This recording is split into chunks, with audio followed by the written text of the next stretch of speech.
You might say thank you before you start complaining, said Gillen. It's got a keyhole, said their mother, and I've got a whole box full of keys. Why don't you try all the smaller ones and see if any of them fit? Most of the keys were much too big, but there were half a dozen that were about the right size. All but one of these were very ordinary. The unordinary one was the most interesting key in the whole collection, small with a complicated lock part and a fancy top. A narrow strip of red satin ribbon was looped through one of its curly openings. Henri saved that key to the last. None of the others fitted, and at last he picked up the curly-topped key and carefully put it in the keyhole on the cupboard door, just below the knob. He did hope very much that it would turn, and regretted wasting his birthday cake cutting wish on something so silly, or rather unlikely, as that he might pass his spelling test next day, which it would take real magic to bring about, as he hadn't even looked at the words since they'd been given out 4 days ago. Now he closed his eyes and unwished the test pass, and wished instead that this little twisty key would turn Gillen's present into a secret cupboard. The key turned smoothly in the lock. The door wouldn't open. Hey, Mom, I found one.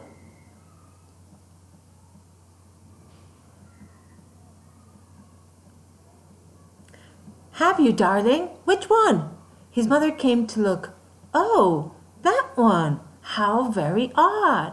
That was a key to my grandmother's jewel box that she got from Florence.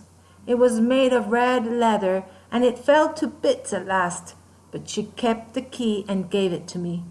She was most terribly poor when she died, poor old sweetie, and kept crying because she had nothing to leave me. So in the end, I said I'd rather have this little key than all the jewels in the world. I threaded it into that bit of ribbon, it was much longer then, and hung it around my neck and told her I'd always wear it and remember her. And I did for a long time. But then the ribbon broke and I nearly lost it. You could have got a chain for it, said Henri. She looked at him. You're right, she said. I should have done just that, but I didn't. And now it's your cupboard key. Please don't lose it, Henri, will you? Henri put the cupboard on his bedside table, and opening it, looked inside thoughtfully. What would he put in it? It's supposed to be for medicine, said Gillen. You could keep your nose drops in it. No, that's just wasting it. Besides, I haven't any other medicines. Why don't you pop in this? His mother suggested and opened her hand. In it was Patrick's Indian. I found it when I was putting your trousers in the washing machine. Henri carefully stowed the Indian on the shelf. Are you going to shut the door? Asked his mother. Yes, and lock it. He did. He did this and then kissed his mother. She turned the light out and he lay down on his side, looking at the cupboard. He felt very content. Just as he was dropping off to sleep, his eyes snapped open. He had thought he had heard a little noise, but no, all was quiet. His eyes closed again. In the morning, there was no doubt about it. The noise actually woke him.